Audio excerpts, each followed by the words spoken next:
Hi പ്രിയപ്പെട്ടവരെ, നിങ്ങളിൽ എത്ര പേർക്ക് രാത്രി കിടക്കുമ്പോൾ അനാവശ്യ ചിന്തകൾ കാരണം ഉറക്കം നഷ്ടപ്പെടാറുണ്ട്? കണ്ണടയ്ക്കുമ്പോൾ കഴിഞ്ഞുപോയ കാര്യങ്ങളെക്കുറിച്ചുള്ള സങ്കടമോ അല്ലെങ്കിൽ നാളെക്കുറിച്ചുള്ള പേടിയോ കാരണം ഇപ്പോൾ അനുഭവിക്കേണ്ട സമാധാനം നിങ്ങൾക്ക് നഷ്ടപ്പെടുന്നുണ്ടോ? നമ്മുടെ ബുക്ക് സമ്മറി സീരീസിലെ 6ാമത്തെ പുസ്തകം എക്കാർട്ട് ടോളോയുടെ ദ പവർ ഓഫ് നൗ ആണ്. ഒരു വീട്ടമ്മ എന്ന നിലയിൽ നമുക്ക് 100 കൂട്ടം കാര്യങ്ങൾ ആലോചിക്കാനുണ്ടാകും. കുട്ടികളുടെ പഠനം, വീട്ടുചെലവുകൾ, നമ്മുടെ ആരോഗ്യം, സാമ്പത്തിക ബുദ്ധിമുട്ടുകൾ. എന്നാൽ ഈ ചിന്തകളെല്ലാം നമ്മുടെ മനസ്സിനെ എപ്പോഴും ഭൂതകാലത്തിലോ ഭാവി കാലത്തിലോ ആണ് തളച്ചിടുന്നത്. ഈ നിമിഷത്തിൽ ജീവിച്ചുകൊണ്ട് എങ്ങനെ മാനസിക സമാധാനം കണ്ടെത്താമെന്ന് വളരെ ലളിതമായി നമുക്ക് നോക്കാം. നിങ്ങൾ നിങ്ങളുടെ മനസ്സല്ല. ഈ പുസ്തകത്തിലെ ഏറ്റവും വിപ്ലവകരമായ ചിന്ത ഇതാണ്: you are not your mind. ഒരു ഉപമയിലൂടെ ഇത് മനസ്സിലാക്കാം. നമ്മുടെ വീടിന്റെ മൂലയിൽ എപ്പോഴും പാടിക്കൊണ്ടിരിക്കുന്ന ഒരു റേഡിയോ ഉണ്ടെന്ന് കരുതുക. അതിൽ സങ്കട വാർത്തകളും പേടിപ്പെടുത്തുന്ന കാര്യങ്ങളും വന്നുകൊണ്ടിരിക്കുന്നു. നമ്മൾ ആ റേഡിയോ ഓഫ് ചെയ്യാൻ മറന്നുപോയി. പതുക്കെ പതുക്കെ ആ റേഡിയോ പറയുന്നതാണ് സത്യമെന്ന് നമ്മൾ വിശ്വസിക്കാൻ തുടങ്ങുന്നു. നമ്മുടെ മനസ്സും ഇതുപോലെയാണ്. അത് എപ്പോഴും എന്തെങ്കിലും പറഞ്ഞുകൊണ്ടിരിക്കും. പലപ്പോഴും നമ്മൾ സ്വയം കുറ്റപ്പെടുത്താറില്ലേ? ഞാനൊരു നല്ല അമ്മയല്ല, എനിക്കൊന്നും നേടാൻ കഴിഞ്ഞില്ല എന്നൊക്കെ മനസ്സ് പറയുമ്പോൾ നമ്മൾ അത് വിശ്വസിക്കുന്നു. എന്നാൽ സത്യത്തിൽ നിങ്ങൾ ആ ശബ്ദമല്ല, ആ ശബ്ദത്തെ കേൾക്കുന്ന ആളാണ് നിങ്ങൾ. ഉള്ളിൽ ഒരു വിഷമം വരുമ്പോൾ എനിക്ക് സങ്കടമാണ് എന്ന് പറയുന്നതിന് പകരം എൻ്റെ ഉള്ളിൽ ഒരു സങ്കടം വരുന്നത് ഞാൻ ശ്രദ്ധിക്കുന്നു എന്ന് മാറ്റി ചിന്തിച്ചു നോക്കൂ. ഒരു എഞ്ചിനീയർ മെഷീനെ നിരീക്ഷിക്കുന്നത് പോലെ നിങ്ങളുടെ മനസ്സിനെ ദൂരെ ഒരിടത്ത് ഇരുന്ന് നിരീക്ഷിക്കാൻ പഠിച്ചാൽ പകുതി സ്ട്രെസ് അവിടെ തീരും. എന്താണ് ഈ നിമിഷത്തിന്റെ ശക്തി? ചിന്തിച്ചു നോക്കിയാൽ നമുക്ക് നമ്മുടെ ജീവിതത്തിൽ മാറ്റം വരുത്താൻ കഴിയുന്ന ഒരേ ഒരു സമയം ഇപ്പോൾ മാത്രമാണ്. നൗ. ഒരു കഥ പറയാം. ഒരിക്കൽ ഒരാൾ വലിയൊരു ഭാരവും ചുമന്ന് മല കയറുകയായിരുന്നു. അയാൾക്ക് തന്റെ ലക്ഷ്യസ്ഥാനത്ത് എത്താത്തതിലും വഴിയിലെ കല്ലുകളെ കുറിച്ചുള്ള വലിയ പരാതിയുമായിരുന്നു.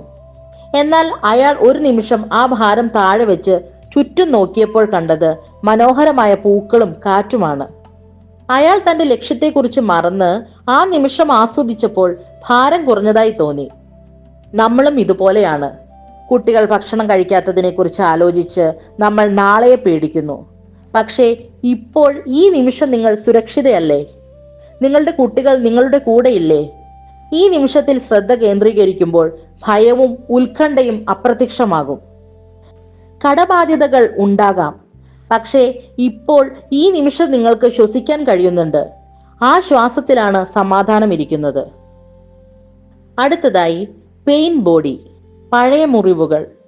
നമ്മുടെ ഉള്ളിൽ അടക്കി വെച്ചിട്ടുള്ള പഴയ സങ്കടങ്ങളെയും ദേഷ്യത്തെയും എക്കാർട്ട് ടോളെ പെയിൻ ബോഡി എന്ന് വിളിക്കുന്നു. ഇത് നമ്മുടെ ഉള്ളിൽ ഉറങ്ങിക്കിടക്കുന്ന ഒരു കുട്ടി പോലെയാണ്. നമ്മുടെ ഭർത്താവ് എന്തെങ്കിലും ഒരു ചെറിയ കാര്യം പറയുമ്പോഴോ കുട്ടികൾ അനുസരിക്കാതിരിക്കുമ്പോഴോ ഈ പഴയ വേദനകൾ പെട്ടെന്ന് ഉണരും.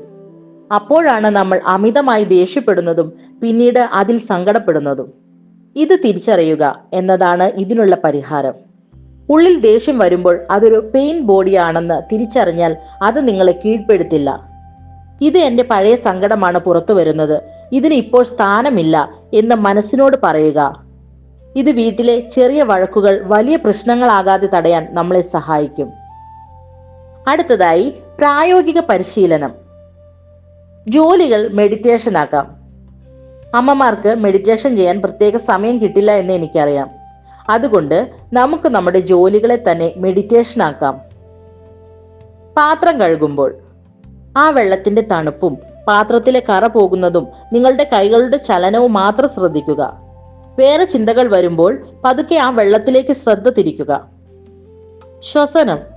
10 സെക്കൻഡ് നേരത്തേക്ക് നിങ്ങളുടെ ശ്വാസം അകത്തേക്ക് പോകുന്നതും പുറത്തേക്ക് വരുന്നതും മാത്രം നോക്കിയിരിക്കുക. ഇത് അടുക്കളയിൽ നിൽക്കുമ്പോഴോ കുട്ടികളെ ഉറക്കുമ്പോഴോ ചെയ്യാം. ഭക്ഷണം കഴിക്കുമ്പോൾ അതിന്റെ രുചിയും മണവും പൂർണ്ണമായും അറിഞ്ഞു കഴിക്കുക. ഫോൺ നോക്കാതെ ആ നിമിഷത്തിൽ ഇരിക്കുക. ഇത് ചെയ്യുമ്പോൾ നിങ്ങളുടെ മനസ്സ് ശാന്തമാകുന്നത് നിങ്ങൾക്ക് അനുഭവപ്പെടും. പ്രിയപ്പെട്ട സുഹൃത്തുക്കളെ, ജീവിതം എന്നത് ഈ നിമിഷങ്ങളുടെ ഒരു പരമ്പരയാണ്. ഈ നിമിഷത്തെ സ്നേഹിക്കാൻ പഠിച്ചാൽ ജീവിതം തന്നെ സ്വർഗമായി മാറും. ഈ വീഡിയോ നിങ്ങൾക്ക് പ്രയോജനപ്പെട്ടുവെങ്കിൽ ലൈക്ക് ചെയ്യുക, അടുത്ത ഭാഗത്തിൽ നമ്മൾ പരിചയപ്പെടുന്നത് ജീവിതത്തിൽ അത്ഭുതങ്ങൾ കൊണ്ടുവരാൻ സഹായിക്കുന്ന റോണ്ട ബേണിന്റെ ദ മാജിക് എന്ന പുസ്തകമാണ്. നന്ദി പറയുന്നതിലൂടെ നമ്മുടെ ജീവിതം എങ്ങനെ മാറ്റാമെന്ന് നമുക്ക് നോക്കാം. ആ വീഡിയോ കാണാൻ ചാനൽ സബ്സ്ക്രൈബ് ചെയ്യുക. നമ്മുടെ വാട്സപ്പ് കൂട്ടായ്മയുടെ ലിങ്ക് താഴെ നൽകുന്നുണ്ട്. സമാധാനവും സന്തോഷവും ആഗ്രഹിക്കുന്ന എല്ലാവരെയും അവിടേക്ക് സ്വാഗതം ചെയ്യുന്നു. ഈ നിമിഷം മുതൽ സന്തോഷമായിരിക്കാൻ ശ്രമിക്കൂ. Thank you.